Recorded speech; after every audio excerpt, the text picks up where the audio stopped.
श्री कृष्णा श्री कृष्णा श्री कृष्णा श्री कृष्णा। गुरुर्ब्रह्मा गुरुर्विष्णुः गुरुर्देवो महेश्वरः गुरुः साक्षात् परं ब्रह्म तस्मै श्री गुरवे नमः। तस्मै श्री गुरवे नमः। हरि ओम तत्सत्। पंचदशी 9வது அத்தியாயம் 122வது श्लोकम्। यावद्विज्ञानसामीप्यं तावत् श्रेष्ठ्यं विवर्धते ब्रह्मज्ञानायते साक्षात् निर्गुणोपासनं शनैः।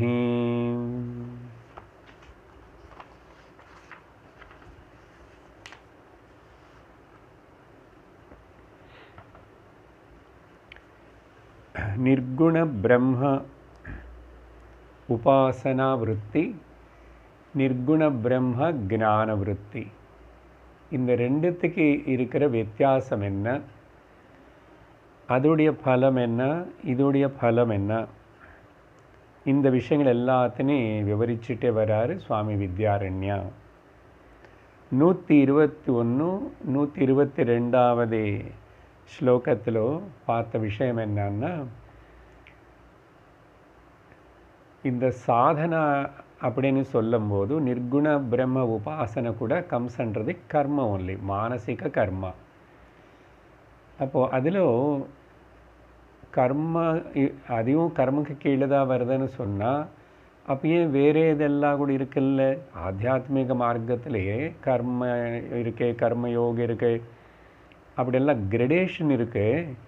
அதில் ஏன் நிர்குண பிரம்ம உபாசனை சிறந்ததாக சொல்லப்படுறது அப்படின்னு சொல்லும்போது வித்யாரண்ய சுவாமி மொத்தம் 4 வகையான படிகளை பிரித்து சொன்னார். Gradation in this Sadhana. அப்போது முதல் கேவலம் கர்ம செய்கிறவங்க அப்படின்னா லோகத்தில் ரொம்ப சென்ஷுவல் ப்ளஷர்ஸ்க்காகவே போக பராயணங்களாக இருந்து அதில் ஈடுபடுறவங்க, அவங்களுக்கு மீறி கர்மத்தின் யோகமாக மாற்றி செய்கிறவங்க சிறந்தவங்க. அப்படின்னா கர்ம யோகம்னா யக்ஞ யாக அனுஷ்டானம், அப்புறம் கொஞ்சம் நிஷ்டையோடு இருக்கிறது, ஆச்சாரத்தோடு இருக்கிற இவங்க எவ்வளவோ மேலும். ஆனால் இவங்களுக்கு மீறி இன்னும் கர்மயோகத்துக்கு மேலே மீறி நிர்குண உபாசனா, சகுண உபாசனை 3வது படி, சகுண உபாசனை செய்கிற அந்த சாதகர்கள் இன்னும் சிறந்தவங்க. அவங்களுக்கு மீறி இப்போ நம்ம பேசுகிற இந்த நிர்குண பிரம்ம உபாசனை செய்கிறவன் இன்னும் சிரேஷ்டம் அப்படின்னு சொல்கிறார். அதுதான் இந்த 122வது ஸ்லோகத்தில் சொல்லி முடிக்கிறாரு. காரணம் என்ன அப்படி இந்த கிரடேஷன் சொல்கிறதுக்கு காரணம்? எல்லாமே கூட ஆத்தியாத்மிகந்தானே, எல்லாமே கடவுள் சிந்தனை அப்படி தானே அப்படி நினச்சக்கூடாது. ஆனால் இந்த நிர்குண பிரம்ம உபாசனை இருக்கிற ஒரு முக்கியமான பிரயோஜனம் என்னென்னா, இது ஸ்வரூப சிந்தனைக்கு ரொம்ப கிட்ட நெருங்கி வந்துட்டோம். ஸ்வரூப சிந்தனைன்னா ஆத்ம சிந்தனைக்கு ரொம்ப நெருங்கி இருக்கிறதுனால மனசு இந்த ஆத்ம சிந்தனையிலேயே ஸ்வரூப சிந்தனையிலேன்னா கடைசியில் அந்த ஸ்வரூபம் நான் பிரம்மன்னு தெரிஞ்சுக்கணும், அது அபரோக்ஷமான ஞானமாக இருக்கணும். அதனால் இதுதான் விஷயம், அந்த பிரயோஜனம். அதனால் அப்புறம் இனிமே 123லிருந்து வர கடைசி 157 வரைக்கும் வர டாபிக் என்ன விஷயம் అనేది கூட நானும் அதுக்கு முன்னோட்டமாக விவரிச்சிருக்கேன் கடந்த வகுப்புலேயே.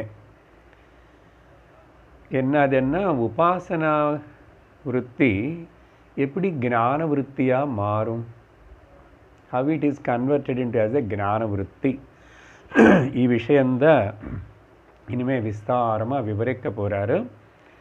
ஆஸ் யூஷுவலாக வித்யாரண்ய சுவாமி அவர் ஒரு பெரிய யானையை வந்து பெரிய கேன்வாஸ் மேலே பெயிண்ட் பண்ணுற மாதிரி எல்லாமே ரொம்ப ரொம்ப விவரித்து டீப்பாக சிந்தனை பண்ணி சொல்லுவார். அதில் பூர்வபக்ஷம் எல்லாம் வருவான். அப்போது இந்த அத்தியாய பிராரம்ப விஷயம் உங்களுக்கு அந்த முன்னூட்டத்தில் சொன்ன விஷயங்கள் எல்லாம் ஞாபகம் இருக்கும் நினைக்கிறேன். ஞான விருத்தி எப்படி கன்வெர்ட் ஆகும் అనేది இப்போ அந்த விஷயங்களை நான் ஞாபகப்படுத்தலை. ஏன்னா இப்போது டாபிக் வித்யாரண்ய சுவாமி ஆரம்பித்து பார்க்கும்போதே போகும்போதே அதெல்லாமே இங்கே ரிஃப்ளெக்ட் ஆகும். நான் சொன்னது எல்லாமே சரியா. நேராக உபாசனா விருத்தி ஞான விருத்திని உருவாக்காது. ஏன்னா உபாசனா అనేది வந்து பிரமாணம் 6 பிரமாணங்களுக்குள்ள அடிப்படை அது வராது. அதனால அது ஞான விருத்திని உருவாக்குறதுன்னு சொல்ல முடியாது. ரெண்டாவது விஷயம் என்ன, மனசும் கூட பிரமாணத்திலோ 6த்திலோ இல்லாதனால, சாஸ்திரம் ஒத்துக்காதனால மனசுனாலையும் அந்த உபாசனா விருத்தி ஞான விருத்தியாக மாறிச்சுன்னு சொல்ல முடியாது. அப்போ என்ன எதனாலன்னு சொல்றது நம்ம பார்க்க போகிறோம். இப்போ இந்த அத்தியாய பிராரம்பத்தில் 123 சாரி இந்த டாபிக் பிராரம்பத்துக்கு 123 படிக்கிறோம். யதா சம்வாதி விப்ராந்தி ஃபலகாலே பிரமாயதே வித்யாயதே ததோபாஸ்தி முக்தி காலேதி பாகதஹ. இதோடைய பதங்களோட அர்த்தம் பார்க்கறதுக்கு முன்னாடி இந்த அத்தியாயம் ஆரம்பத்தில் வித்யாரண்ய சுவாமி என்ன விஷயம் வச்சு பிராரம்பித்தாரோ அது இங்கே இப்போ ஞாபகப்படுத்துகிறார். ஏன்னா எதுக்கு அந்த விஷயத்தின் ஆரம்பித்தோம், என்ன விஷயம் அது, சம்வாதி பிரமா அப்படின்னு உதாரணத்தினை கொடுத்து அந்த விஷயத்தினு தான் சம்வாதி பிரமன erroneous knowledge which leads to the right result. நம்ம ஏதோ நினச்சி தப்பு அதே நினச்சோம், ஆனால் அது ரைட் ஆயிடுச்சு. அதுக்கு அவர் உதாரணம் கொடுத்தாரு 2. ஒன்று வந்து தீப பிரபா, தூரமாக இருக்கிற ஒரு இடத்துல வந்து ஒரு வெளிச்சத்தின்னு பார்த்து அது மணியோ அப்படியே நினச்சார்.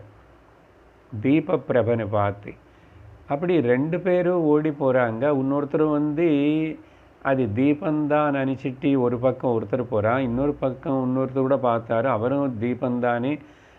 2 பேரும் பிரமா மணின்னு சொல்லிட்டு ஓடி போகிறான், மணி அப்படின்னு ஜம். ஆனால் இதில் ஒருத்தர் வந்து போய் பார்த்தா அங்கே நிஜமாக மணி இருக்குது, அங்கே விளக்கு இல்லை. ஆனால் இன்னொருத்தருக்கு அங்கே மணி இல்லை, விளக்கு தான் இருந்தது. ஸோ இப்போ முதல்ல ஒருத்தர் போய் அந்த தீபத்தினை நினச்சிட்டு போனவனுக்கு இங்கே அங்கே மணி கடிச்சது, மணி இருக்கா, அதுக்கு பேர் தான் சம்வாதி பிரமா.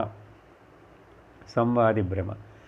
அப்புறம் இன்னொரு உதாரணம் என்னன்னா, ஒருத்தர் வந்து தூரமாக ஒரு சின்ன மலை மேலேயோ ஹில் மேலேயோ இல்லை மரத்துக்கு பின்னாடி மேலே ஒரு ரொம்ப ஸ்மோக் இல்லை பனி மிஸ்ட் இருக்கு. மிஸ்ட்டுன்னு பார்த்து அந்த பனினால் வர அந்த மிஸ்ட்டுன்னு பார்த்து அது புகை நினச்சா, அதனால புகைனால் அங்கே நெருப்பு இருக்கும் அப்படின்னு நினச்சான். முதல்ல நினச்சதே அந்த பனி ஸ்மோக்குன்னு பார்த்து மிஸ்ட்டுன்னு பார்த்து ஸ்மோக்கை நினச்சான். அது ஒரு மிஸ்டேக் தான். அது சரி. அப்புறம் சரி அங்கே போய் பார்க்கலாமான்னு போனால் அது அங்கே நெருப்பு இருக்கு. ஆனால் எது பார்த்து போனால் அவனை பார்த்ததே மிஸ்ட்டு தான். ஆனால் அது ஸ்மோக்கை நினச்சான், ஆனால் அங்கே போனால் நெருப்பு இருந்துச்சு. ஸோ இது சம்வாதி பிரமா. இப்படி 2 உதாரணம் கொடுத்துட்டாரு. இப்போ இந்த பதத்துடைய அர்த்தம் பாருங்க. அதை ஞாபகப்படுத்திட்டு என்ன சொல்கிறாருன்னா, யதா சம்வாதி விப்ராந்தி, அந்த சம்வாதி விப்ராந்தி பற்றி தானே நம்ம ஆரம்பிச்சிருக்கோம். எப்படி அது வந்து பலகாலே கடைசியில் அங்கே போய் பார்க்கும்போதும் ஃபைனலாக அது வந்து அந்த ரிசல்ட் வரும்போது பிரமாயத்தே அது வந்து என்ன ஆயிடுச்சு, culminated in the right knowledge. பிரமான்னா நாலேஜ். ஆனால் இப்படிப்பட்ட நாலேஜ், கரெக்டு ரைட் நாலேஜ் அங்கே இருந்தது நினச்சது. ததா அதே மாதிரி தான் உபாஸ்திகி, இந்த நிர்குண பிரம்மனை உபாசனம். அகம் பிரம்மாஸ்மி குரு சொல்கிறாரோ, சாஸ்திரம் சொல்கிறது, அதனால் நான் பிரம்மமாக இருக்கலாம். ஏன்னா வேறு ஏதோ நினச்சிக்கிறது பதில் இது நினச்சிக்கலாமே, இது ஜபமாகவே பண்ணிவிட்டு அகம் பிரம்மாஸ்மி தியானம் அப்படி இப்படின்னு இவன் வந்து உபாசனை பண்ணுறான். ரிப்பிட்டேஷனாக மெடிடேஷன் பண்ணுறான் இந்த உபாஸ்தி. ஆனால் நிர்குணம் பிரம்மந்தான். இது கூட பக்குவமாகும்போது பண்ண பண்ண பண்ண பண்ண பண்ண காலக்கிரமத்தில் அதிபாகதா அது எப்போ ரொம்ப கம்ப்ளீட் மெச்சூர் ஆகிறதோ, கம்ப்ளீட் மெச்சூர் ஆகிறதுன்னு என்ன, எல்லா பிரதிபந்தங்களும் நீக்கப்படுறதோ, திருஷ்ட பிரதிபந்தங்கள் அதிருஷ்ட பிரதிபந்தங்கள் எல்லாம் நீக்கப்படுறதோ, அப்படி ஆகும்போது அந்த மனசு சுத்தம் ஆகும்போது அவனுக்கு முக்தி காலே, அந்த முக்தி అనేది அவனுக்கு இப்போது டைரக்ட் எக்ஸ்பீரியன்ஸஸ், பிரத்யக்ஷ அனுபவம். ஓகே, அகம் பிரம்மாஸ்மி பிகம்ஸ் ரியல் ஃபேக்ட். அது ஆகும்போது முக்தி காலே அதே மாதிரி வித்யாயத்தே. வித்யாயத்தேன்னா it becomes the self experience, சுவானுபவம் ஆகிறது. இதில் இனிமே ஒரு சந்தேகமும் ஒரு இமேஜினேஷனும் எதுவுமே கிடையாது. It is fact. எனக்கு சத்தியம், அகம் பிரம்மாஸ்மி. இந்த வித்யாயத்தே அப்படியான பிரயோகம் வந்து டினாமினேட்டிவ் வெர்புன்னு சொல்லுவாங்க இங்கிலீஷில். அப்படின்னா வெர்புன்னு எடுத்துக்கிட்டு ஒரு நவுன்னு எடுத்துக்கிட்டு வெர்பாக மாற்றுகிறது, நவுன் எடுத்துக்கிட்டு அது வெர்பாக மாற்றுகிறது, which becomes the self experience and வித்யாயத்தே. அப்படின்னா அர்த்தம். வேறு உதாரணம் கொடுத்தா உங்களுக்கு ஈஸியாக புரியும். பென்னிங் ஏ லெட்டர் అనుவா இங்கிலீஷில். பென்னிங் ஏ லெட்டர், ரைட்டிங் ఏ లెటర్ని சொல்லலாம் இல்லையா, அதுக்கு பதிலாக பென்னிங் ఏ లెటర్ என்ன.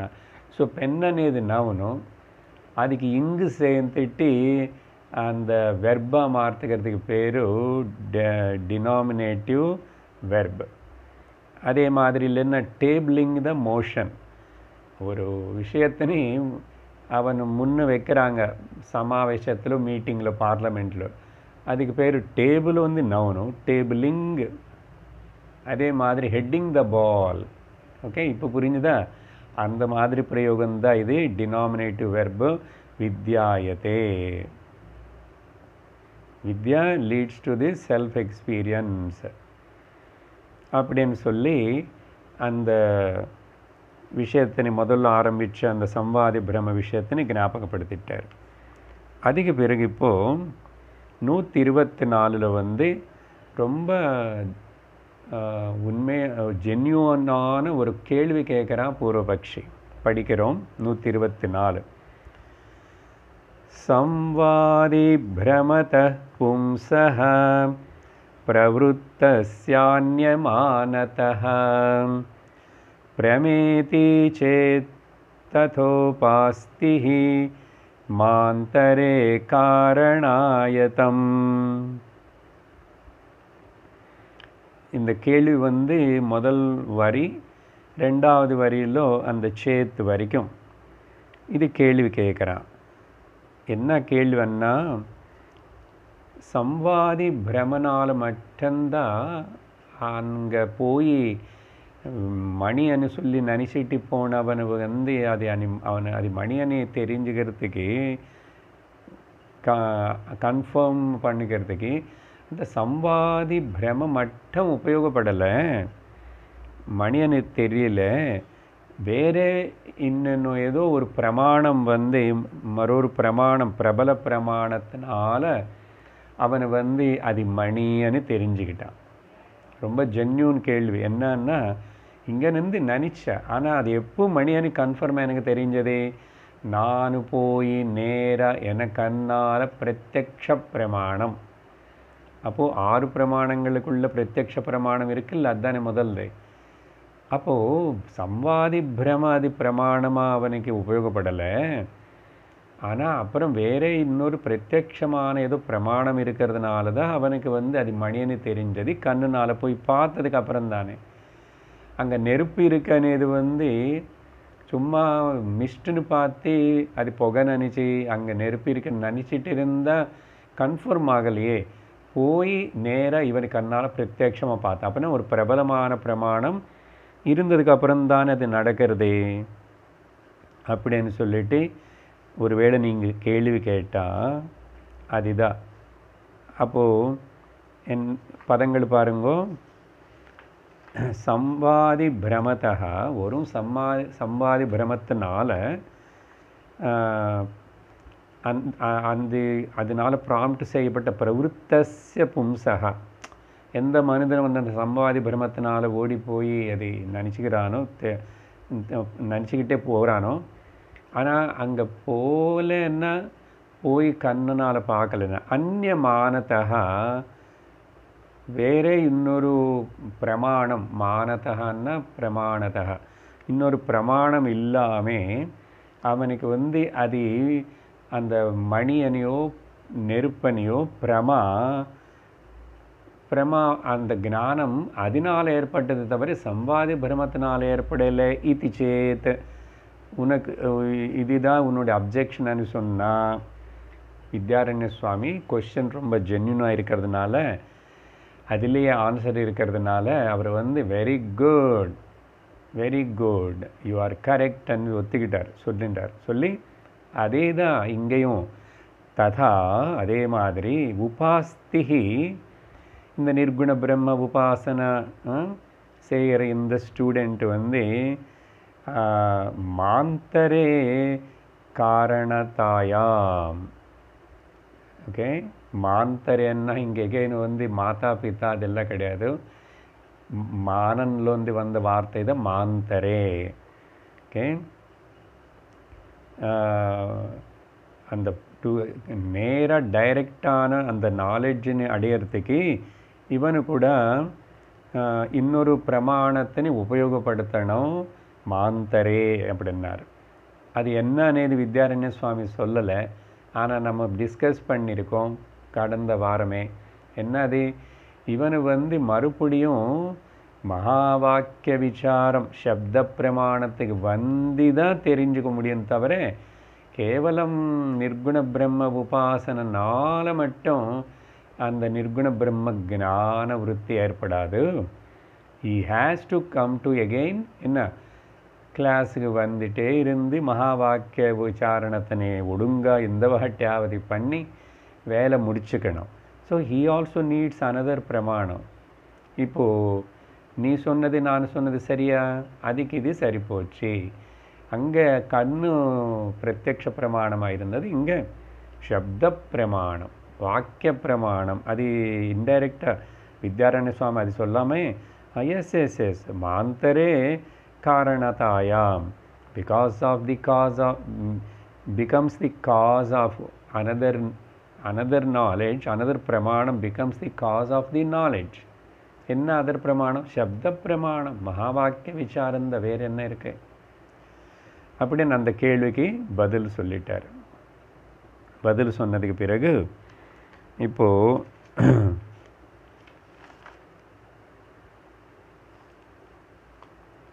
மறுபடியும் இன்னொரு கேள்வி அனுப்புகிறான். 125வது ஸ்லோகம் படிக்கிறோம். மூர்த்தி தியானஸ்ய மாத்ராதேஹே அபி காரணதாயதி அஸ்து நாம ததாப்யத்ர பிரத்யாசக்தி விசிஷ்ய பிரத்யாசக்தி பிரத்யாசத்திர்விசிஷ்யதே. முதல் வரியிலோ கேள்வி, ரெண்டாவது வரியிலோ பதில். இந்த முதல் வரியில கேள்வி என்ன கேட்குறான்னா, பூர்வபக்ஷி, எதனால நீங்கள் இந்த நிர்குண பிரம்ம உபாசனை மட்டும்தான் உபயோகப்படுத்தணும்? அந்த ஒரு மனிதனுடைய அதிருஷ்ட பிரதிபந்தங்கள் எல்லாம் நீக்கப்படுறதுக்கு, அப்புறம் மனசு ஏகாகிரமாகி மறுபடியும் மகா வாக்கிய விசாரணை போகிறதுக்கு ஏன் நிர்குண பிரம்ம உபாசனை மட்டும்தான் அனுசரிக்கணும்? வேறு எத்தனையோ சாதனைகள் இருக்குல்ல அப்படின்னு சொல்லிட்டு கேள்வி கேட்குறான். ஏன்னா வேறு சாதனைகள் இருக்கே, வேறு என்ன இருக்கோ? கர்மயோகம் இருக்கு, ஜபயோகம் இருக்கு, ராஜயோகம் இருக்கு, அப்புறம் சகுண உபாசனை இருக்கு. ஏன் அதெல்லாம் உபயோகப்படுத்தக்கூடாது? கடைசியில் அது கூட இவன் மகா வாக்கிய விசாரத்துக்கு ஞான யோக்கியத்தனை கொடுக்கறதுக்கு தானே அதெல்லாம் கூட. அப்போ நிர்குண பிரம்ம உபாசனமும் அதே தானே கொடுக்க போகிறது. Again anyhow he has to come to the மகா வாக்கிய விசாரம். கர்மயோகம் பண்ணி சித்த சுத்தி பண்ணிக்கிட்டு மகா வாக்கிய விசாரத்துக்கு வருவான். உபாசன யோகம் பண்ணி சித்த ஏகாகிரத்தை அடிச்சுட்டு அவரும் மகா உபாசன யோகத்துக்கு வருவான். ஏன் நிர்குண பிரம்ம உபாசனை மட்டுமாக ஏன் பண்ணணும்? அதெல்லாம் பண்ணலாம் இல்லை, நீங்கள் இது மட்டும் ஏற்றுக்கிறீங்கன்னு கேட்குறான். அப்போது இதுக்கு நிர்குண உபாசனை பதில் என்ன சொல்கிறாருன்னா, இந்த நிர்குண பிரம்ம உபாசனை அந்த கிரடேஷனில் சொல்லும் போதும் இது ஜெயிஷ்டம் சிரேஷ்டம், இது ரொம்ப சுப்பீரியர்னு சொல்லிட்டோம் ஆல்ரெடி. மறுபடியும் உனக்கு சந்தேகம் வருது. ஏன்னா இவனும் அந்த 123வது ஸ்லோகத்தில் உபாசனா விருத்தி அப்புறம் ஞான விருத்தியாக மாறும் అని நினச்சிக்கிட்டு அந்த சம்வாதி பிரம அப்புறம் நிஜமாகும். நேராக அது நிஜமாகாது, பிரத்யட்சமாக போய் பார்க்கணும். அதையும் சொல்லியாச்சு. சொன்னதுக்கு பிறகு கூட இவன் கேட்குறான் திரும்பி. அதுக்கு பதில் என்ன சொல்கிறாரு? Okay, very good. இது கூட வித்யாரண்ய சுவாமி அஸ்து நாம அப்படியே இருக்கட்டும், அவனும் கர்மயோகம் செஞ்சு சித்தசுத்தி ஏற்படுத்திக்கிட்டு ஞான யோக்கியத்துக்கு பெற்று வருவான். உபாசன யோகம் பண்ணி ஏகாகிரத்தினால் அவனும் மகா வாக்கிய விசாரத்துக்கு ஞான அது தகுதி பெற்று வருவான். ஆனால் அதெல்லாம் இருக்கே, ஆனால் அது எல்லாம் ப்ரீ ஸ்டெப்ஸு தான். அதுக்கப்புறம் ததா அப்படி இருந்தால் கூட அத்திர இந்த நிர்குண உபாசன விஷயத்தில் பிரத்யாசத்திர் விசிஷ்யதே. சத்திஹி அன்ன பிரதி ஆசத்திஹி. சத்து சிம்பிள் இங்கிலீஷில் சொல்லணும்னா the proximity to the Brahman, the closeness to my self. ஏன்னா இதில் துவைத்தம் இல்லை, கடவுள் எங்கோ வைக்கலை. உபாசனைன்னு சொன்னால் ஈஸ்வரன் வேறு, நான் வேறு, நான் எப்போவுமே தாசன் தான், நீங்கள் எப்போதுமே சுவாமியானே சொல்லலை. அந்த ட்ரையாங்குலர் ஃபார்மேட் விட்டிட்டு இப்போ பைனரி ஃபார்மேட்டுக்கு வந்துட்டோம். அதனால் அது வரத்துக்கு இவன் நிர்குண பிரம்ம உபாசனை ஸ்வீகரிக்கணும் முதல்ல. அதனால் இந்த ப்ராக்சிமிட்டினால் இதுக்கு ஒரு சிறப்பு இருக்கு. அதனால தான் இது சுப்பீரியரும். அதனால சொன்ன தவிர நீங்கள் எல்லாமே சாதனை தானே சொல்லக்கூடாது. சாதனையிலேயோ கூட சில வேதனைகள் இருக்கு. சாதனையில் சிலது முன்படி அப்புறம் இருக்கு. அதனால் all paths leads to the same கோல்னு சொல்லக்கூடாது. நீ கோவில் சுற்றி பெரிய கோவில், ஸ்ரீரங்கம் மாதிரி கோவில்னா 4 பெரிய துவாரங்கள், கோபுரங்கள், 4 பெரிய தெருகள், அப்புறம் 4 கதுகள் உள்ளக்கே. அதுக்கப்புறம் உள்ளே வந்தால் மறுபடியும் 4 பிராகாரம், 4 கோபுரங்கள், இப்படி சிலதெல்லாம் பெரிய பெரிய கோயில் உள்ளே போய் ஆனால் 4 உள்ளே வந்ததுக்கப்புறம் ஸ்ரீகோவிலில் இருக்கிற சுவாமின்னு பார்க்குறது கர்ப்பஸ்தானத்தில் எத்தனை வடி இருக்கு? ஒரு வடி தான். எத்தனை கியூ வந்தாலும் சரி, கடைசியில் அந்த கியூ இந்த கியூ மிங்கில் ஆகும், கலந்துக்கும். நீ 300 ரூபாய் டிக்கெட்டு 3000 டிக்கெட்டு வச்சாலும் சரி, அது எப்படியோ இன்னொரு பக்கம் உள்ளே அனுப்பிச்சிட்டு இவன் உள்ளக்கு மிக்ஸ் ஆகிடுவான். ஃப்ரீ தர்ஷனம் அவனும் மிக்ஸ் ஆகி இங்கே தான் வரப்போகிறான். ஏன்னா ஒரே வழி தான், ஒரே என்ட்ரன்ஸ் தான். அந்த மாதிரி தான் ஆத்ம ஞானத்துக்கு ஸ்வரூப விசாரணை ஆத்ம சிந்தனைக்கு வந்து தான் ஆகணும், வேறே வழி இல்லையே. அதனால இவன் வந்துட்டு ஆல்ரெடி ஒரு ஸ்டெப்பு கொஞ்சம் ஏதோ தகராறு இருக்க தவிர நிர்குண பிரம்ம உபாசனை பண்ணுறான். நிர்குணத்துக்கு வந்துட்டானே, அப்போதானே அது அகம் பிரம்மாஸ்மனும் தெரிஞ்சுக்கிட்டானே, ஸோ கேட்டிருக்கானே. ஆனால் இன்னும் 100% ஒத்துக்கிறதுக்கு இவனுக்கு தைரியம் வரல. அது ஏதோ பிரதிபந்தம். அது போகிறதுக்கு நீ இந்த உபாசனை நிர்குண பிரம்ம உபாசனை பண்ணிட்டேருன்னு சொல்கிறோம். அதுதான் அன்றைக்கும் சொல்லியிருக்கோம் கடந்த வகுப்பில். ரமணர் சொன்ன பேத பாவனாத் சோஹமித்யசௌ பாவனாபிதா பாவனி மதா. சரியா? அப்புறம் இன்னொன்று உதாரணம் சொல்லணும்னா, சகுண உபாசனை செய்கிற லலிதா சஹஸ்ரநாம பாராயண அர்ச்சனை அந்த இதுலேயே தியான ஸ்லோகத்தில் சொல்லியிருக்கோம் பலவாட்டி. அருணா கருணா தரங்கிதாட்சிம் திருத பாஷாங்குஷ புஷ்பபாணச்சாபம் அணிமாதிபிராவிருத்தாமயூகைரஹமித்யேவ அஹமிதி ஏவ விபாவையே பவானீம். அகமணி இங்கே என்ன தோன்றதோ அது நீயே நானே பாவிக்கிறே என்ன பாருங்கோ. அங்கே வந்தாச்சு இல்லை கிட்ட. அது மட்டும் இல்லைங்க, 7 வயசில் இருக்கிற குழந்தைக்கு உபநயனம் பண்ணி சந்தியாவந்தனம் சொல்லி கொடுத்து அதில் அங்கே அவனுக்கு அகமர்ஷண சூக்தம் இருக்கா, அது தினந்தோறும் குளிக்கும்போது சொல்லணும். ஆத்ரம் ஜ்வலதி ஜோதிரஹமஸ்மி அஹமஸ்மி அஹமேவாஹமஸ்மி அஹம் பிரம்மாஹமஸ்மி யோஹமஸ்மி பிரம்மாஹமஸ்மி அஹமஸ்மி பிரம்மாஹமஸ்மி அஹமேவாஹம் மாம் ஜோமி ஸ்வாஹா. இருக்கா இல்லையா?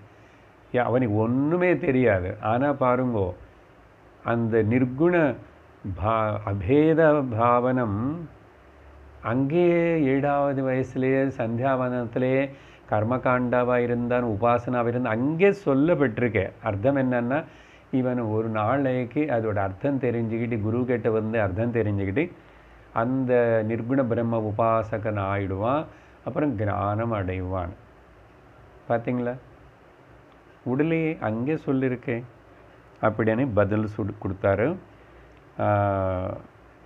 ஸோ பிரத்யாசக்தி இந்த ப்ராக்சிமிட்டினால் பிரம்மனுக்கு ரொம்ப நெருங்கி இருக்கிறதுனால இது விசிஷ்யதே, இது கண்டிப்பாக ரொம்ப சிறந்தது தான். அதனால் பிரத்யாசக்தின்னா சாமீப்பியம், ரொம்ப நெருங்கி இருக்க பிரம்மன் ஸ்வரூபத்துக்கு, தன்னுடைய ஸ்வரூபத்துக்கு. அதுக்கு பிறகு 126வது ஸ்லோகத்தில் இப்போது வித்யாரண்ய சுவாமியை பேசுகிறாரு. நிர்குணோபாசனம் பக்வம் சமாதி ஸ்யாச்ச நைஸ்ததஹ யஸ் சமாதிர்நிரோதாக்யஹ சோநாயாசேன லப்யதே. இப்போது இந்த நிர்குணோபாசன விஷயம் ப்ளஸ் முந்தாவது ஸ்லோகத்தில் உபயோகப்படுத்திட்டு இந்த வார்த்தை என்னது? பிரத்யாசக்தி சாமீப்பியம் அப்படின்னு, அந்த ப்ராக்சிமேட் டு த கோல். அது வந்து இங்கே எக்ஸ்பிளைன் பண்ணுறார், கொஞ்சம் விவரிக்கிறார். எப்படின்னா 2 விதமான சமாதி அபியாசங்களை பற்றி விவரிக்கிறார். பாதஞ்சல யோக சூத்திரம் யோக அஷ்டாங்க யோகத்தில் சொன்ன மாதிரி இந்த சாதன சமாதி அபியாசம் எதுக்கு அது சொல்கிறாருன்னா, இந்த நிர்குண உபாசனம் பக்வம் ஷனைஹி gradually it becomes matured. Okay, ஷனைஹி மெச்சூராகி முதல் வந்து சமாதி சியாத். ஒரு சமாதி வார்த்தைக்கு சவிகல்ப சமாதி. ஓகே, பதார்த்தம் முடிச்சுட்டு கொஞ்சம் விவரிக்கிறேன். சவிகல்ப சமாதி இவனுக்கு அடையுமா. அது ததா அதுக்கு பிறகு அந்த சவிகல்ப சமாதி அபியாசத்தினால அதுக்கு பிறகு அது வந்து நிரோத ஆக்கியா. இந்த நிரோத ஆக்கியானது வந்து பதஞ்சலி யோகசூத்திர வார்த்தை நிரோதம். அப்படி என்ன இங்கே நம்ம என்ன எடுத்துக்கணும்னா, நிரோத ஆக்கியா சமாதின்னா நிர்விகல்ப சமாதி. அப்படினால சஹா இப்படி சவிகல்ப சமாதினாலையும் நிர்விகல்ப சமாதினாலையும் இவன் வந்து அனாயாசேன ரொம்ப கஷ்டம் சிரமம் ஆயாசப்படாமல் இவனுக்கு அந்த நிர்குண பிரம்ம ஞான விருத்தியில் ஸ்திரமாயிடுவான். அகம் பிரம்மாஸ்மி பூர்ணமாக அவனுக்கு சத்தியமாக தெரியும். லப்யதே. இங்கே கொஞ்சம் சிந்தனை பண்ணுறோம். இந்த சமாதி பதஞ்சலி இதெல்லாம் வந்ததுனால பொதுவாக விவிதிஷா சந்நியாசம் அப்படின்னு சொன்னால், விவிதிஷா சந்நியாசம்னா சாஸ்திரம் படிக்கிறதுக்காக ஆத்தியாத்மிக ஜீவனத்திலேயே ஈடுபடுறதுக்காக அந்த சாஸ்திரம் படிக்கிறதுக்கு ரொம்ப சமயம் சக்தி இதெல்லாம் ஒதுங்கி கொடுக்கணும். அதனால குருக்கிட்ட இருக்கிறதுக்கு ஒரு வாய்ப்பு வருதுனால சில பேர் வந்து இந்த சிரவணத்துக்காகவே சாஸ்திர அத்தியாயத்துக்காகவே சந்நியாசம் எடுத்துக்குவாங்க. அப்படி என்ன சிரவணம் முடிச்சுட்டு திரும்பி வந்து குருஹஸ்தனாயிடும். இல்லை அப்படி கிடையாது, போனது தான். அப்படி சந்நியாசி இப்படி வரவங்களுக்கு பேர் விவிதியா சந்நியாசம். வித்வத் சந்நியாசம்னா ஞானம் அடைஞ்சாச்சு. ஆனால் நேம் சேக்கு இப்போ திரும்பி நான் வந்து அந்த சந்நியாசி ஆசிரமத்தின் ஸ்வீகரிக்கணும்னு நினைக்கிறான். வித்வத் சந்நியாசம். வித்வத் ஞானி ஆயிட்டான். சரி, இப்படிப்பட்ட இவனும் விவிதிச சந்நியாசி. அவன் சந்நியாசத்துக்கு வந்ததுக்கப்புறம் இப்போ இங்கே நம்ம எப்படி புரிஞ்சுக்கணும், அட்லீஸ்ட் ஆந்தரிகமாக நம்ம வந்து இப்படிப்பட்ட ஒரு சந்நியாச பாவத்தோடு இருந்தால், இப்போ இவனுக்கு வந்து அந்த பேத உபாசனையோ அப்படின்னா தானும் ஏக இஷ்ட தெய்வமாக வச்சுக்கிட்டு செய்கிற அந்த ஈஸ்வர உபாசனையோ, இல்லை பேத ஜபமோ, குறிப்பிட்ட ஒரு நாமம் கடவுளை பற்றியோ, இல்லை பேத பாராயணம் பல வகையான பாராயணங்களோ இதெல்லாம் பண்ணிட்டு இருப்பான் இங்கே வரத்துக்கு முன்னாடி. இது இந்த விவிதிசா சந்நியாசத்துக்கு வரத்துக்கு முன்னாடி. ஆனால் எப்போ இவனுக்கு சந்நியாசம்னு தீட்சை கொடுக்கப்பட்டதோ அதெல்லாத்தையும் விட்டு கொடுக்கணும். அதெல்லாத்தையும் விட்டு கொடுக்கணும். எதுனாலன்னா இப்போ இவனுக்கு வந்து சந்நியாசி ஆகி வந்ததுனால இவனுடைய சாதன சதுஷ்டய சம்பத்தினி வளர்த்துக்கிறதுக்காக இவன் இப்போது அவனுக்கு இங்கே சில அனுஷ்டானங்கள் கொடுக்கப்படுறது குருனால். என்னது? அகம் கிரக உபாசனை. இப்போது சகுண ஈஸ்வர உபாசனை இவனுக்கு தேவையில்லை. அதே மாதிரி கிருஷ்ணாராமா ஜபங்கள் தேவையில்லை.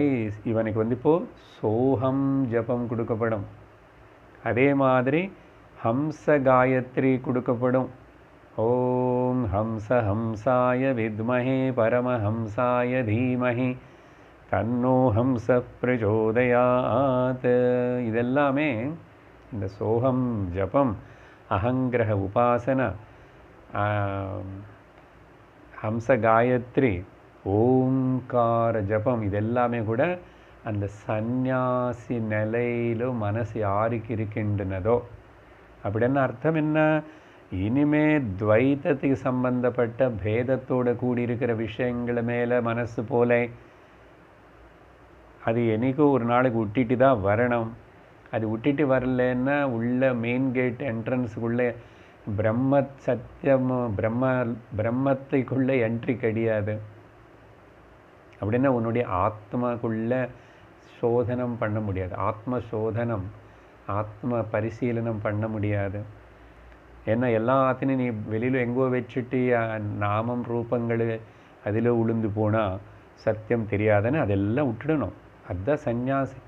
ஆனால் சில பேர் பண்ணுற மாதிரி வெளியில் தெரியறது ஞானிகளே பண்ணுறாங்கன்னு அதெல்லாம் கேவலம் அனுகரண.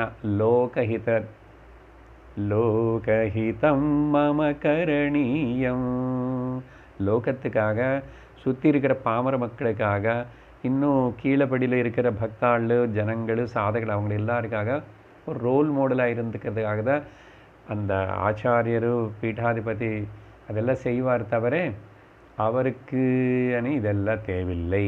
ஏன்னா அதெல்லாம் தாண்டி வந்தாச்சு. அதனால தான் இப்படிப்பட்ட இன்னும் வாக்கிய விசாரத்துக்கு வரல, மகா வாக்கிய விசாரத்துக்கு வரல. இதெல்லாம் ஜஸ்ட் ப்ரிப்பரேஷன். இவனும் இதெல்லாம் பண்ணிட்டே, ஆனால் இது அபேத விஷயம் பண்ணிட்டு சாதன சத்துஷ்டய சம்பத்தின் அவனுக்குள்ளே இன்னும் வளர்த்துக்கணும். அதனால் 100% நம்மக்கிட்ட சிரவணம் பண்ணுறதுனால வேதாந்த கிளாஸுக்கு வந்ததுனால இருக்கிறதுனே சொல்ல முடியாது. அது பண்ணிக்கணும் நாம். எப்போ மனசு அந்த சந்நியாசி நிலை தைரியமாக அந்த பேதங்கள் எல்லாம் விட்டு கொடுக்கறதுக்கு வேண்டிய தைரியம் வர்றதுக்கு பேர் சந்நியாசம், வேறு ஒன்றும் இல்லை. அதனால தான் தைத்திரிய உபனிஷத்தில் கூட நம்ம பார்த்தோம், சீக்ஷாவல்லி அந்த ஆரம்பத்தில் அப்படின்னா இல்லை படிக்கிற சமயம் இதுதான் சிக்ஷா. அப்படிப்பட்ட படிக்கிற பிரம்மச்சாரிக்கே அங்கே அந்த சந்தியாவந்தனம் நான் இப்போ சொன்ன மாதிரி அகமர்ஷண மந்திரம் மாதிரி அங்கே கூட என்ன படித்தோம்? அகம் ருக்ஷரேரிவாம் ஊர்த்வபவித்ரோ வாஜனீவ ஸ்வமிருதமஸ்மி அப்படின்னு சொல்லிட்டு பார்த்தீங்களா? அது என்னன்னா அபேத உபாசனை கொடுக்கப்பட்டது. அங்கேயும் நானும் அகம் விருக்ஷஸ்யம் ஒரு மரம் மாதிரி, அகம் புருஷ்டம் கிரேரிவா, ஸ்வயம் the one who supports the entire universe. சும்மா நினைக்கிறது தானே, பேதம் இல்லாமல் சர்வம் அகமேவா అని சொல்லிக்கிறதுக்கு தானே. அது கொஞ்சம் லோயர் டோஸில் அங்கே கொடுக்கப்பட்டது. அந்த மாதிரி உபாசனைகள் அந்த உபனிஷத்தில் நிறைய பார்க்கலாம். அதே மாதிரி தான் இங்கே வித்யாரண்ய சுவாமி என்ன சொல்கிறாரு, பதஞ்சலி அஷ்டாங்க யோக சவிகல்ப நிர்விகல்ப சமாதிகள் கூட சாதனையாக எடுத்துக்கலாம். அது பக்குவமாகி இவனுக்கு பலன் கொடுக்கும் அடுத்த படிக்கு போகிறதுக்கு.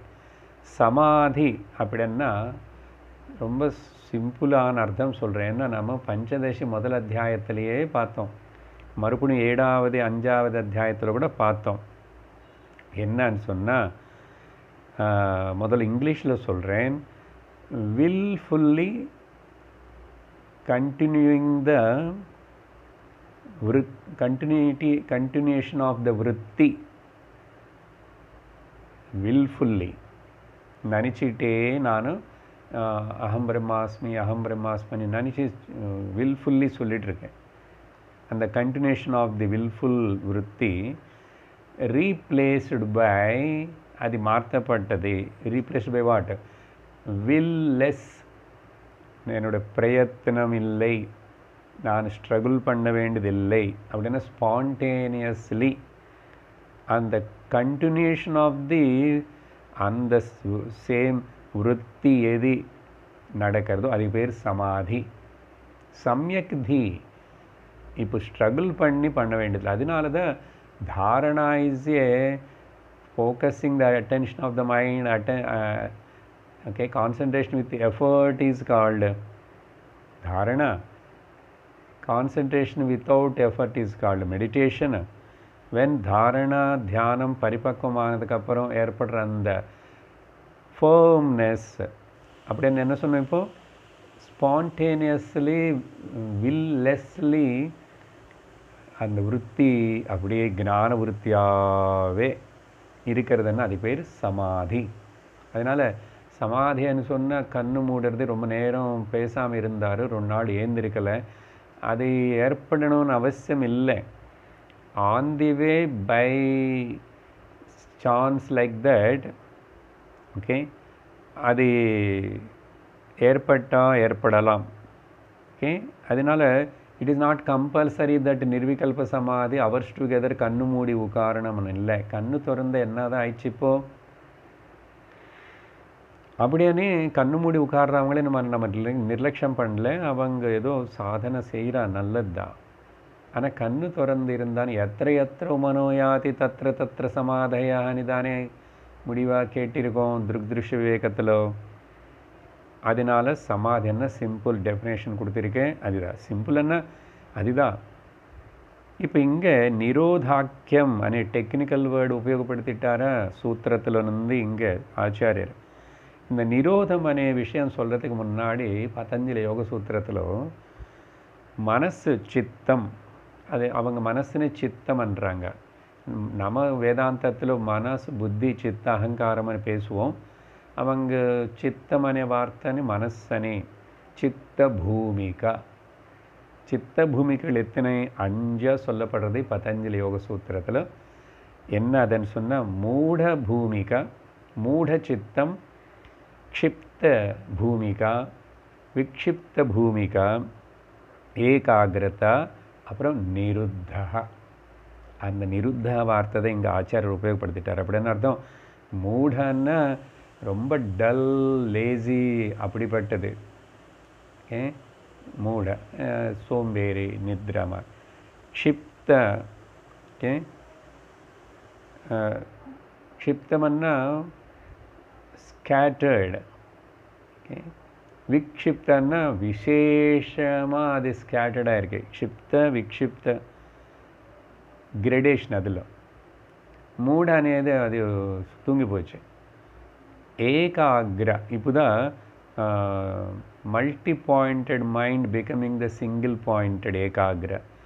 அதுக்கப்புறம் அங்கே ஏகாகிரம் செய்கிறதுனது வந்து இங்கே இப்போ மனசு வந்து அங்கே கம்ப்ளீட்டு ஃப்ரீ ஃப்ரம் தி ராக துவேஷ அப்படிப்பட்ட ஒரு ஃப்ளக்சுவேஷன்ஸு ரொம்ப கம்மியாக போய் நிருத்தம் ஆகிடுதுன்னா இனிமேல் மனசு is not a big deal or the problem.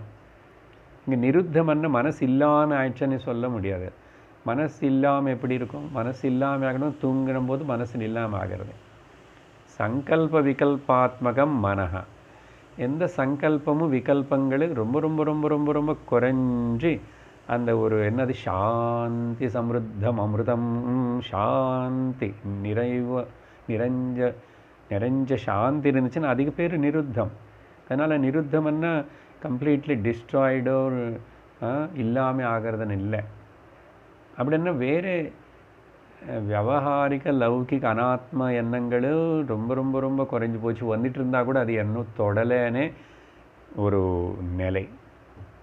சரி, இப்படிப்பட்ட நிருத்தம் அనే வார்த்தை. ஸோ சமாதி சவிகல்ப நிர்விகல்ப சமாதிகள் வந்து சமாதி பற்றி நம்ம 6 விதமான சமாதி திருஷ்யவிகத்தில் பார்த்தோம்.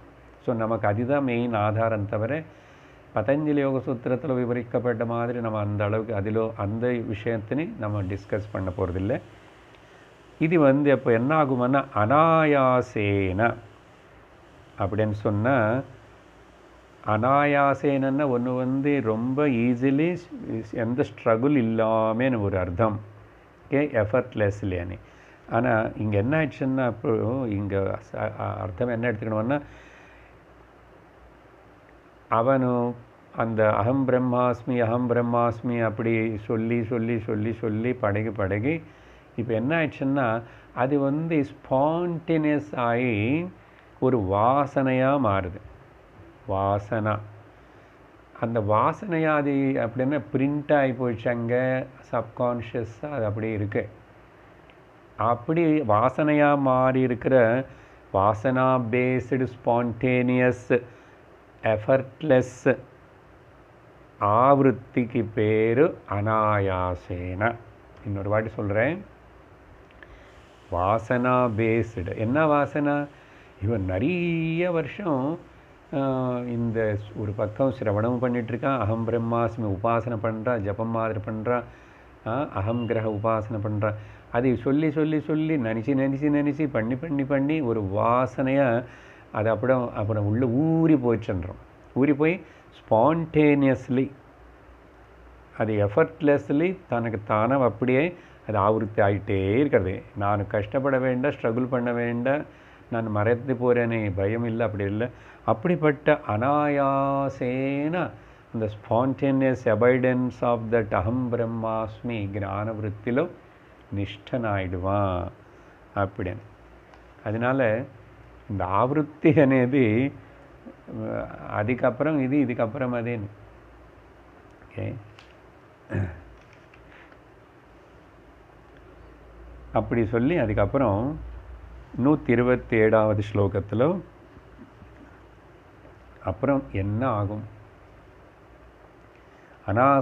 அனாயாசேன சக லப்யத்தை. அவனுக்கு இப்போ என்ன பேசிகிட்டு இருக்கும் டாபிக்கு? உபாசனா, நிர்குண பிரம்ம உபாசனா விருத்தி எப்படி நிர்குண பிரம்ம ஞான விருத்தியாக மாறுறதானே. ஸோ அதனால் கிராஜுவல்லி இப்படி என்னாகும்? நிரோதலாபே பும்சஹ நிரோதலாபே பும்சோந்தஹ அசங்கம் வஸ்து சிஷ்யதே புனः புனः புனः புனர்வாசிதேஸ்மின் வாக்யாஜாயேத தத்வதீஹி. பாருங்க, இப்போ அந்த ப்ராசஸ்ன்னு எப்படி கன்க்ளூட் பண்ணுறாரு? நிரோத லாபம், அந்த நிரோத சித்த பூமிகா ஏற்பட்டதுக்கப்புறம் அப்படி என்ன அர்த்தம்? now he is not gets deviated, he is not get confused, he has no any doubt. அப்படிப்பட்ட நிரோத லாபே, ஹேவிங் அட்டைன்ட் த நிர்விகல்ப சமாதி. என்ன நிரோதன்னா அங்கே நிர்விகல்ப சமாதின்னு சொல்லிட்டோம். பும்சஹா, இந்த மனுஷனுக்கு சாதகனுக்கு அந்தஹன எட் தி எண்டுன்னா ஏதோ ஒரு நாளைக்கு எண்டு இருக்கணும் இல்லை. எவ்வளோ நாள் நிர்குண பிரம்ம உபாசனையை பண்ணிகிட்டு இருப்பான்? எல்லா உபாசனை விட்டுட்டு போகணுமே, எதுவுமே பண்ண வேண்டியதில்லை. Nothing to do nowhere to go மாதிரி, nothing to gain nothing to lose நிலைக்கு வரணுமே. At the end of it அதில் அசங்கம் வஸ்து, எதுக்கு சங்கம் இல்லாத எந்த சாதனையும் தேவையில்லாமல் நானா எப்பவுமே சுத்த பிரம்ம பராத்பர சித்தம் பிரம்மனா பிரகாசிச்சுட்டே இருக்கானா. அது வஸ்து அண்ணா எதுக்கும் அட்டாச் ஆகாமல் இருக்கிற. அதனால தான் ஆத்மக்கு தான் அந்த வார்த்தை கொடுக்குறோம், வஸ்து. எது வாஸ்தவமாக இருக்கின்றனதோ, எதோடைய தொடர்பு, எதோடைய சகாயமும், எதோடைய சப்போர்ட் இல்லாமல், அதனால தான் மிச்சம் எல்லாத்தையும் கூட, மிச்சம்னா எதெல்லாம் புலங்களுக்கு மனசுக்கு தோணுறதோ அந்த மொத்தம் சர்வ இந்த ஜாகிரதாவஸ்தை ஸ்வப்னாவஸ்தை இது மொத்தத்தின்னு கூட அவஸ்து అని சொல்லுவோம். அவஸ்துன்னா எது வாஸ்தவமாக இல்லையோ, எது வாஸ்தவம் மேலே ஆதாரப்பட்டிருக்கிறதோ அது அவாஸ்தவம், அது அனாத்மா. இப்போ இங்கே நமக்கு வஸ்து அப்படி எது மேலே சப்போர்ட் அட்டாச் ஆகாமல் இருக்கிற கான்ஷியஸ் செல்ஃப், மை செல்ஃப், என்ன நானே, சிஷ்யத்தே அதுதான் ரிமைன் சேஷமாக இருக்கு. சிஷ்யத்தைன்னா சிஷ்யன் இல்லை, சேஷ்யத்தை. சேஷன்லேருந்து வந்தது சிஷ்யத்தை అనేది. இஸ் லெஃப்ட் பிஹைண்ட், சேஷமாக இருக்கு. இருந்தப்போ அஸ்மின் வாக்கியாத், அப்புறம் அப்படிப்பட்ட மனசு வந்ததுக்கப்புறம் மறுபடியும் இங்கே கூட பாருங்க, இன் திஸ் அப்படிப்பட்ட அந்த வஸ்து வாக்கியாத் முக்கியம். மறுபடியும் மகா வாக்கிய விசாரம் செய்யும்போது இப்போது அந்த கிளாரிட்டியோட அந்த பிரதிபந்தம் இல்லாத நிலையில் நிறைய உபாசனை பண்ணி வந்ததுனால ரொம்ப சித்தம் சுத்தமாக ரெடியாக இருக்கிறதுனால வாக்கியாத் என்ன வாக்கியம்? தத்துவமசி மகா வாக்கியாத். அது அங்கே ஆச்சாரியர் மென்ஷன் பண்ணல, புரிஞ்சுக்கணும். புனः எகெயின் அது கூட அந்த தத்துவமசி மகா வாக்கியம் கேளு, மறுபடியும் கேளு, விசாரணை பண்ணு. சும்மா கேட்குறது இல்லை. தத்துவமசி தானே சார் கேட்டோம் சார் எத்தனை வாட்டி. விசாரணம், விஸ்லேஷனம். வாசித்தே அதான் அர்த்தம். வாசித்தேன்னா மறுபடியும் அதை பற்றியே மனனம் பண்ணிட்டு, அதை பற்றியே சிரவணம் பண்ணி அதையே மனனம் பண்ணிட்டு இருந்தா இல்லை, அதை பற்றியே இப்போ மெடிடேஷன் மகா வாக்கிய விசாரணத்தினே வாசித்தேன்னைங்க கேட்டுறது, நானே சொல்லிக்கிறது, நானே அது சிந்தனை மனனம் பண்ணுறது, இப்படி பண்ணிட்டு இருந்தா தத்வதீஹி ஜாயதே. அப்புறம் செல்ஃப் அபைடன்ஸ், அபரோக்ஷ அனுபூதி, பிரத்யக்ஷமாக, பரோட்சம் இல்லை பிரத்யக்ஷமாக எனக்கு நானே அதேன்னு சொல்லிட்டு அனுபவம் ஏற்படும். த self knowledge will take place அப்படின்னார். 128 அப்புறம் இந்த தத்துவஜானம்னு எந்த வார்த்தை உபயோகப்படுத்திட்டாரோ இப்போது முந்தாவது ஸ்லோகத்திலோ அந்த தத்துவஜானம் ஜாயத்தே அன்னார் இல்லையா. என்ன தத்துவஜானம்? என்னுடைய ஸ்வரூபம், நான் என்னை பற்றி அப்படி சொல்லும்போது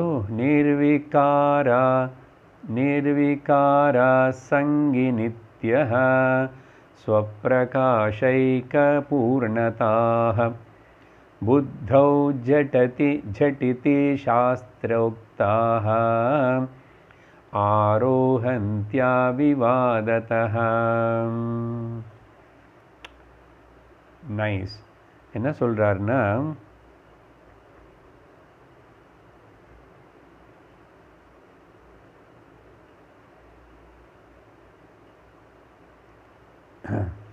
இப்போது இந்த மேலே சொன்ன மாதிரி தாரண தியான அதையுடைய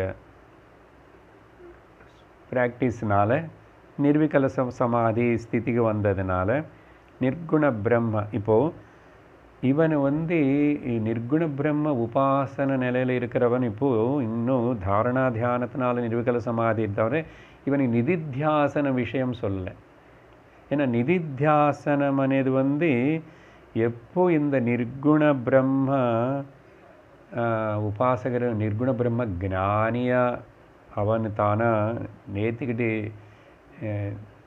ஆயிட்டாரோ அப்புறம் after that he claims to himself, அவனே எனக்கு தெரிஞ்சது எனக்கு தெரியும், நான் அடைஞ்சேனே நான் தெரிஞ்சுக்கிட்டேன், எனக்கு தெரிஞ்சதுன்னு எனக்கு தெரிஞ்சது. அப்போது himself என்ன சொல்லுவார்? ஐ ஆம் த ஞானி, ஐ ஆம் தி முக்தா. இது யாருக்கும் சொல்கிறதுக்கு இல்லை, நல்ல புரிஞ்சுக்கணும். I must know that whether I am a mukta or bandha. அப்படின்னு சொல்லி அந்த டீச்சிங் இந்த ட்ரையாங்குலர் ஃபார்மேட்டில் பைனரி ஃபார்மேட்டுக்கு வர்றதுக்காக to shift and settle in that I use my nididhyasana abhyasam. Nididhyasana is not a like other அபியாசம்ஸ். அதனால் nididhyasanam is not meant for the ajnani, நிர்குண பிரம்ம உபாசகர். நம்ம ஏதோ கேஷுவலாக சிரவணமான நிதித்தியாசனம் சாணி சொல்லிட்டு கேஷுவலாக சொல்லிட்டு போயிட்டுருக்கோம். நிதித்தியாசனம் எப்போன்னா ஞானி ஆனதுக்கப்புறம், நான் முக்தனன் கிளைம் பண்ணதுக்கப்புறம் I just use that, I can dwell on the teaching. அந்த டீச்சிங்னே நான் ஐ எம் டுவெல்விங் ஆன் தட் ரமிச்சிட்ருக்கேன். எதுக்குன்னா ஃபார் தி ஃபார்மேட் ஷிஃப்டிங், ஒரு சந்தேகம் இல்லாமல். சரி, இந்த ஆத்ம தத்துவஞான ஸ்வரூபம் என்னன்னு இது விவரிக்கும் போது இங்கே என்ன சொல்கிறாருன்னா, அது நிர்விகாரக. இங்கே எல்லாமே முன்னாடி அகமன்னு சேர்த்துக்கணும். அகம் 5-6 பாயிண்டர்ஸ் என்னை பற்றி தான் விசேஷணங்கள். அகம் நிர்விகாரக சாட்சி, சாட்சியான நானும் நிர்விகாரக. அகம் அசங்க சாட்சி, சாட்சியான நானும் அசங்கன். எல்லா பதங்களுக்கு அர்த்தம் உங்களுக்கு தெரியும், நிறைய வாட்டி டிஸ்கஸ் பண்ணது தான். அப்புறம் அகம் நித்ய சாட்சி, நானும் சாட்சியான நித்திய வஸ்து நான். அகம் ஸ்வப்பிரகாஷா சாட்சி, சாட்சியான நானும் ஸ்வப்பிரகாசம். எது மேலே டிபெண்ட் ஆகலாம்? ஸ்வப்பிரகாசம், ஸ்வயம் பிரபா.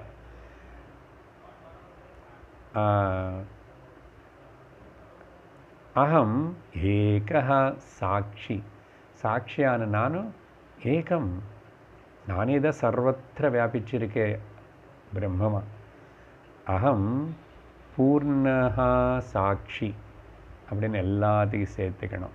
ஸோ 6 நல்ல நானன்னா இதுதான்.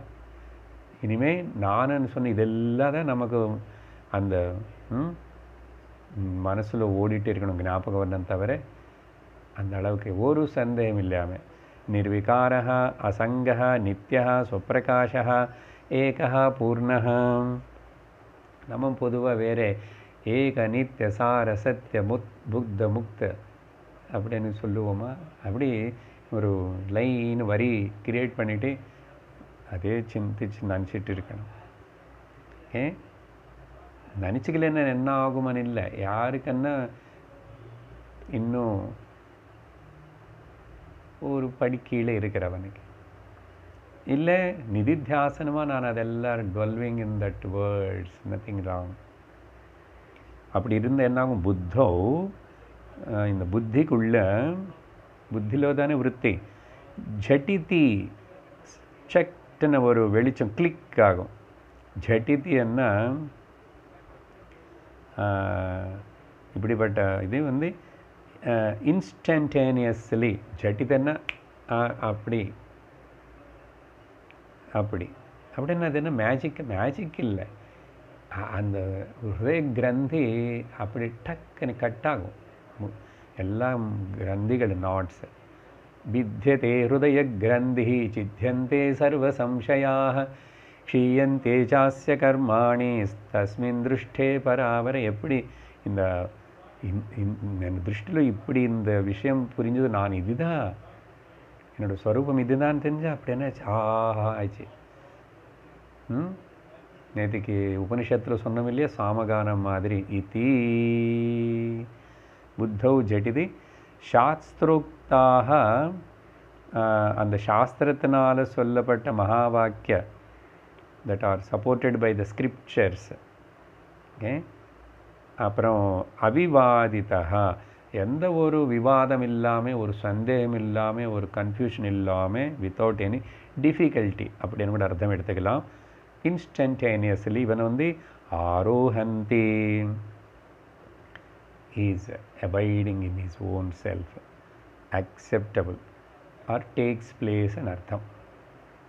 அப்படின்னு சொல்லி 128 அப்புறம் 129 நானும் இப்போ வரைக்கும் பேசின இந்த விஷயம், அந்த சமாதி சவிகல்பா நிர்விகல்பா இதெல்லாம் என்னுடைய சொந்தம் இல்லை.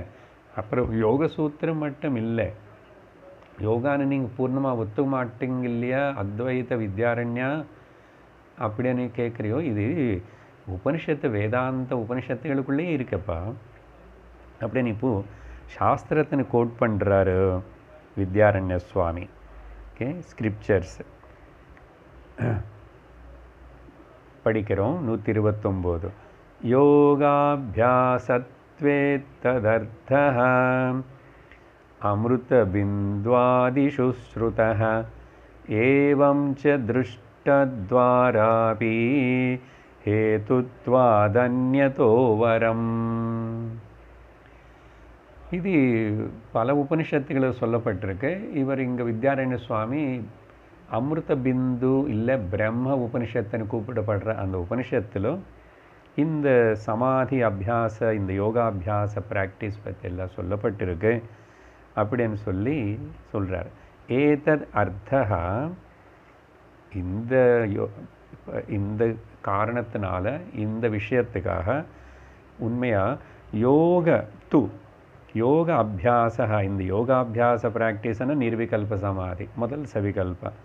அமிர்த பிந்து ஆதிஷு, அமிர்த பிந்து உபனிஷத்து முதலான உபனிஷத்துக்கள்னா இன்னும் வேறே உபனிஷத்துக்கள் கூட இருக்கலாம். ஸ்ருதः அங்கெல்லாம் சொல்லப்பட்டிருக்கு, டிக்ளேர்டு கேட்டிருக்கோம் இருக்கு. இந்த மாதிரி ஏவம் என்ன மாதிரி சொல்லியிருக்கேன், ஏவம் இந்த விதமாக திருஷ்டத்வாரா. ஓகே, திருஷ்டத்வாரான்னா பார்க்கப்படுற பிரதிபந்தம் நீங்கி போகிறது.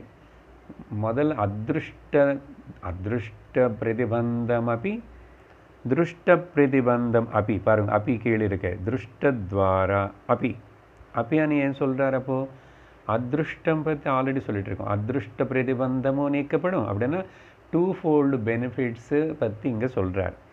அதிருஷ்ட பிரதிபந்தமும் நீக்கப்படும், திருஷ்ட பிரதிபந்தமும் நீக்கப்படுமோ. ஓகே, திருஷ்டத்வாரனா லீடிங் டு இந்த அபியாசம் ரெண்டு பலங்கள்னு கொடுக்கும். சரியா? அப்படின்னு சொல்லி ஹேத்துத்வாத் இந்த மாதிரி இதே உனக்கு இங்கே உன் மனசின் சித்தத்தினை ஏகாகிரப்படுத்திட்டு விகல்பங்களை எல்லாத்தையும் நீக்கும்ப்பா.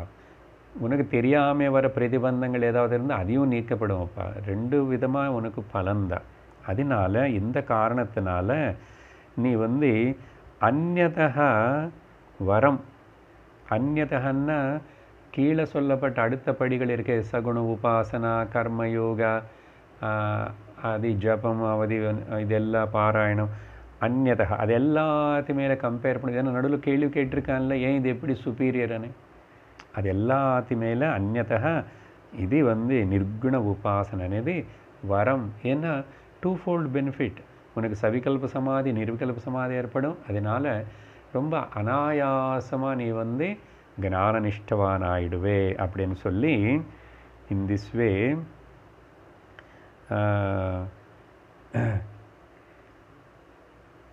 அப்போது அப்படி இருக்கும்போது ஏன் எல்லாரும் இந்த விதத்தினை அனுசரிக்கிறது இல்லை? அப்போ இது அனுசரிக்க வரும்போது வேறு எதுவுமே எதுக்கு அது இது பண்ணாமல் ஏன் எல்லோரும் வேறு ஏதேதோ பண்ணுறாங்க அப்படின்னு மறுபடியும் ஒரு கேள்வி வருது. இந்த கேள்விக்கு பதில் தான் 130வது ஸ்லோகத்தில் சொல்ல போகிறாரு. அது நம்ம அடுத்த வாரம் பார்ப்போம். ஓம் பூர்ணமதః பூர்ணமிதம் பூர்ணாத் பூர்ணமுதச்யதே பூர்ணஸ்ய பூர்ணமாதாய பூர்ணமேவாவசிஷ்யதே. ஓம் சாந்தி சாந்தி சாந்தி. हरिः ओम श्री गुरुभ्यो नमः. हरिः ओम. हरि ओम तत्सत्.